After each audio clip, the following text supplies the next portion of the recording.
Mesdames, Messieurs, bonjour, bienvenue au journal. Ce qu'il faut retenir de l'actualité, lancement des travaux de mise en route de l'identifiant unique électronique de la personne. Cette innovation permettra de disposer d'une seule base de données sur les personnes au Burkina en rassemblant leur numéro de téléphone, de carte grise, de CNIB ou de passeport. La Russie passe aussi à l'offensive en expulsant des diplomates britanniques au lendemain de la décision similaire de Londres. Les deux capitales sont à couteau tiré depuis l'empoisonnement d'un espion russe et de sa fille.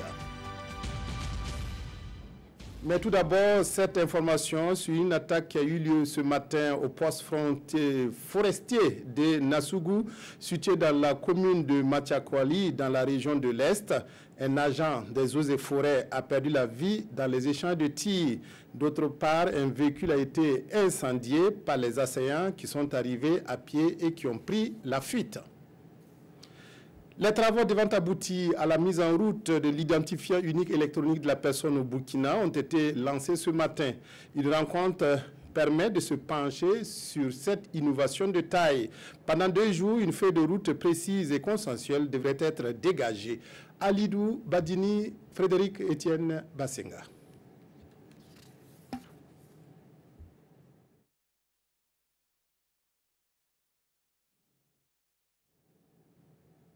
C'est ce que valent ces signatures du ministre de l'économie et de l'ambassadeur de France au Burkina Faso. Par cet acte, le partenariat mondial pour l'éducation consent un appui financier au domaine de l'éducation au Burkina Faso. Il s'agit d'accompagner les efforts du gouvernement à faire en sorte que tous les enfants du Burkina aient accès à l'éducation. Une priorité pour le Burkina, mais aussi pour les donateurs. Ce sont d'abord des exigences d'équité. Travailler à ce qu'il y ait un accès équitable à l'éducation, des exigences d'efficience, et enfin des exigences de réforme, en termes par exemple de réforme curriculaire. Et ces exigences-là sont des conditionnalités pour bénéficier davantage de fonds. Et donc c'est ce que je voulais dire et rassurer les partenaires de l'utilisation rationnelle, transparente, équitable et efficiente des fonds qui sont mis à disposition. La partie opérationnelle se fera sous la supervision de l'Agence française de développement. Le ministre de l'Éducation nationale souhaite que cela se fasse dans la compréhension mutuelle comme cela a toujours été, puisque c'est la 3e fois que le partenariat mondial pour l'éducation apporte une aide financière au Burkina Faso. Ça tombe bien, c'est une priorité du gouvernement français, non seulement à l'intérieur de la France, mais également dans sa politique de coopération. Le président de la République française l'a fortement indiqué lorsqu'il est venu à Ouagadougou au mois de novembre dernier, en affirmant sa priorité pour la coopération dans le domaine de l'éducation. Je vous rappelle qu'il y avait un déjeuner qui était consacré aux questions d'éducation, et après le président de la République française avait visité une école. Donc il y a vraiment un souhait marqué d'insister là-dessus. Ces dons portent à 90 milliards de francs CFA, le montant que le partenariat mondial pour l'éducation a mis à disposition du Burkina entre 2009 et 2018.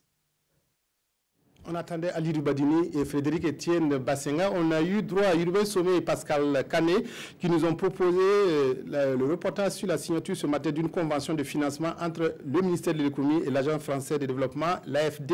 C'est un appui financier de 33 millions de dollars destiné au développement de l'éducation. Les acteurs réunis sous la bannière du partenariat de l'éducation pourront ainsi mener des activités pour permettre l'accès à l'éducation de base des jeunes jusqu'à l'âge de 16 ans.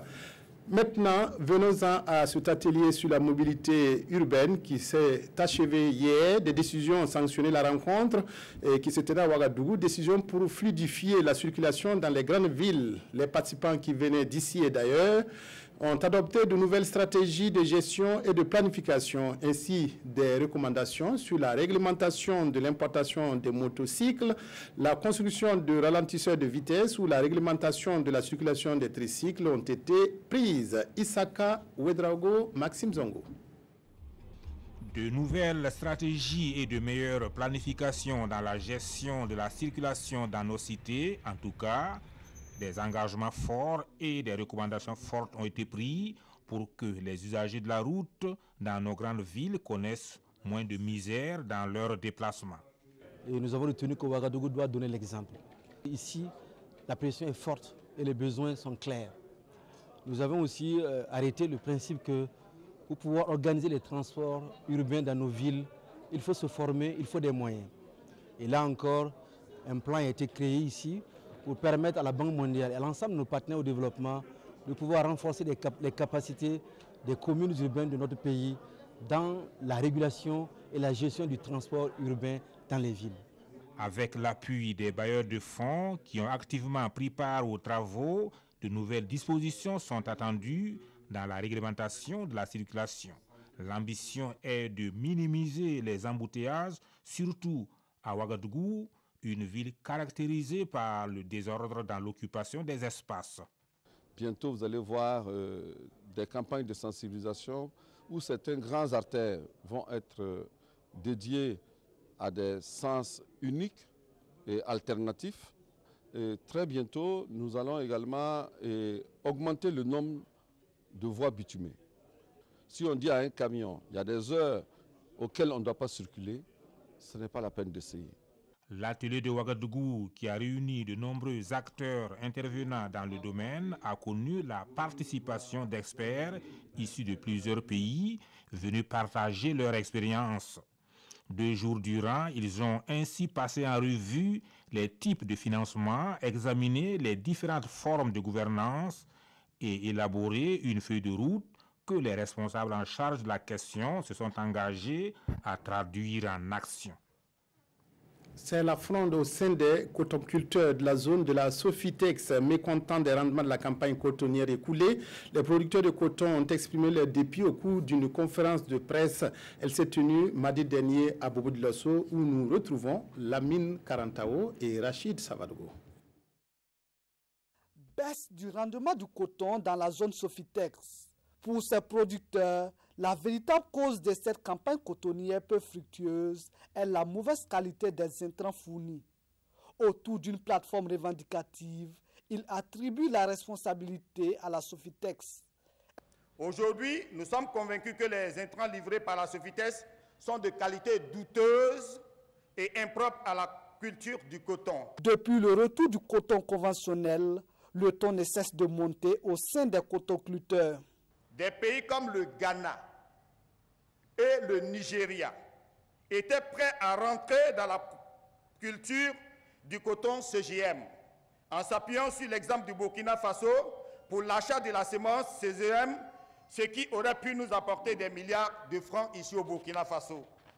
Nous demandons le retour à la culture du coton CGM qui offre plus d'avantages aux cotonculteurs et reste la seule alternative en effet au changement climatique.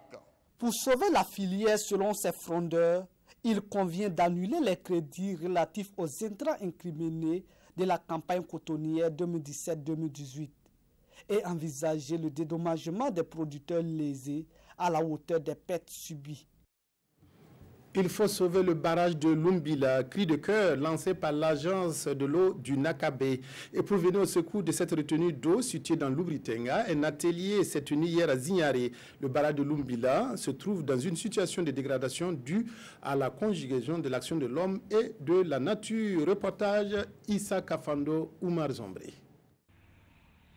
Source de revenus pour les exploitants, ce barrage, situé dans la commune de Lumbila, dans le plateau central, est dangereusement menacé.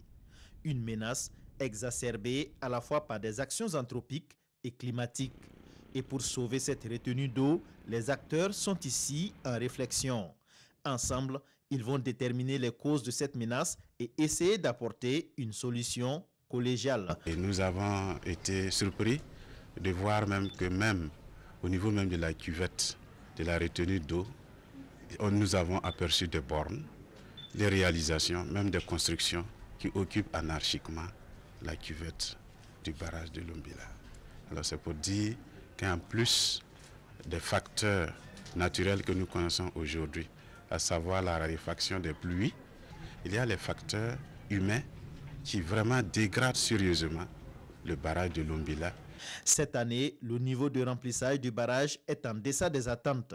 Le barrage regorge seulement de 36% d'eau contre plus de 90% l'année dernière.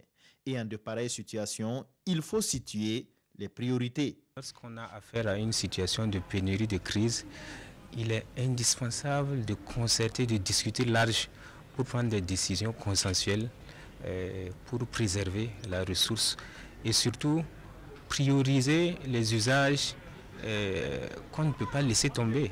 Par exemple, l'approvisionnement en eau potable en cas de crise, voilà, doit être priorisé. Cet atelier de réflexion est organisé par l'agence de l'eau du Nakambé. Au terme de cette rencontre, il est attendu des recommandations dont la mise en œuvre contribuera à la pérennité de cet ouvrage réalisé en 1947. Roger Milla poursuit sa visite au Burkina. L'ancien footballeur camerounais a fait hier le tour de plusieurs réalisations du Lalenaba Tigré, de l'usine Belvette à Ouagadougou au champ Belvette à Dapelgo, au nord de la capitale burkinabé, en passant par la boutique des produits cosmétiques et agroalimentaires.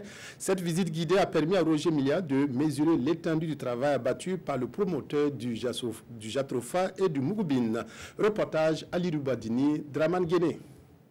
L'exemple du Lalenaba fait cas d'école. Ici, à la boutique Belvette, l'hôte du jour est déjà impressionné. Roger Milla contemple les produits cosmétiques et agroalimentaires 100% bio.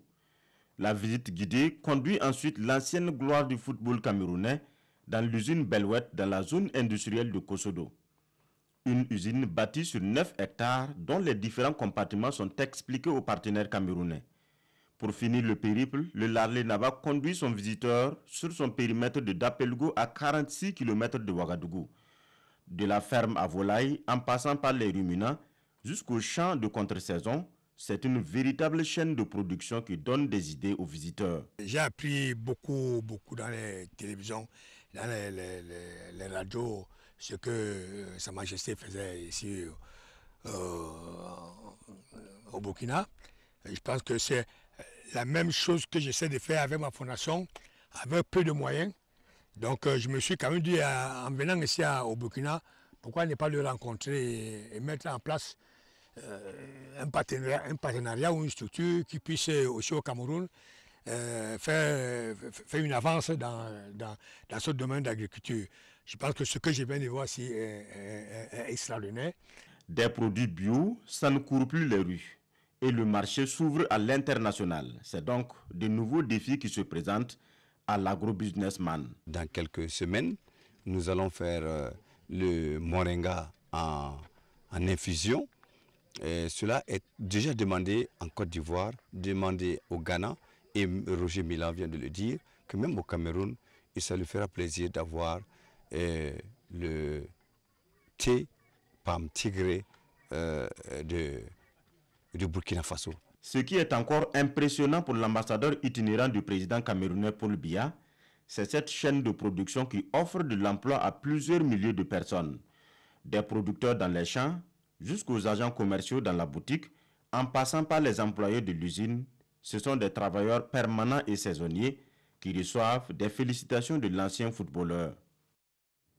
Tout est rentré dans l'ordre. Nous pouvons maintenant voir le reportage sur le lancement des travaux devant abouti à la mise en route de l'identifiant unique électronique de la personne. Une rencontre permet de se pencher sur cette innovation de taille. Pendant 2 jours, une feuille de route précise et consensuelle devrait être dégagée. Reportage Alidou Badini, Frédéric Etienne Bassenga.